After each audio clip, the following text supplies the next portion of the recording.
And what people are talking about are social services working hand in hand with lawyers and barristers and the courts, fabricating evidence, committing perjury in court, falsifying court records, intimidation by the police, in order to take people's children away from them. But why would they want to do this? And is, you know, three reasons. We believe three main reasons. Okay. One is to break up families.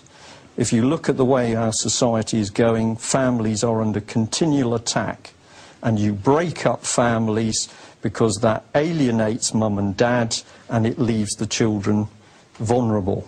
Mm-hmm. We are very sure, and I think it's not going to be too long before I don't have to do the research, other people are digging, we believe children are being used for drug testing. And children are dying in hospitals. There is never any proper pathology done on what caused the death, no proper analysis. And we are confident that what's actually going on is drug testing on children. And the other requirement... Well, these are very serious allegations. Very serious allegations. And the other thing which we are very certain is children are being deliberately taken from their parents and they are then being put into a system of abuse, which is either physical or sexual.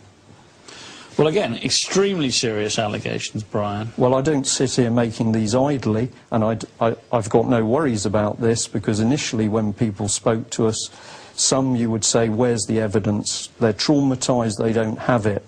But when people arrive with 3 ring files where they're showing falsified papers, they're showing discharge notes from hospitals with no signatures and no diagnosis, and I can show you 4 hospitals involved in that, we know what these people are saying is real.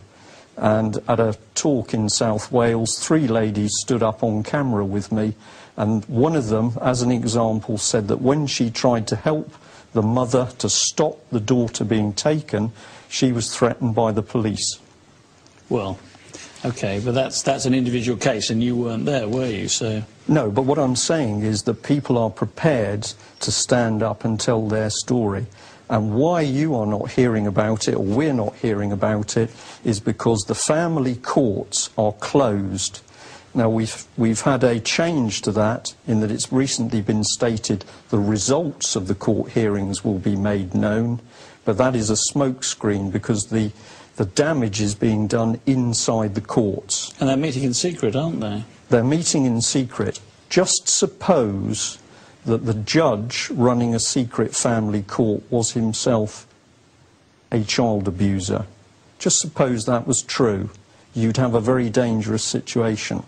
And I'm going to say the evidence coming in across the country is this is what is happening. Well, I mean, that is probably the most shocking revelation that we've had on this show. If you would like to run another programme and you would like people with the evidence and the experience, we will bring them to you. Well, okay, well that's very interesting, and we'll certainly consider that. And as I say, if Common Purpose want to write a reply, we'll certainly give that to them. Can I stress, because I think this is an important thing, I have not said that Common Purpose is directly involved in this activity, but what I will say to you is if we know that Common Purpose are having closed-door meetings for which there are no minutes, it would facilitate inappropriate behaviour by people in social services.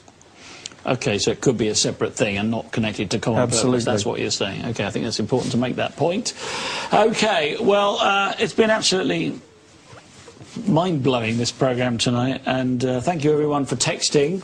And thanks to those who watched, and I'm speechless really. Thank you to my special guest Brian Gerrish.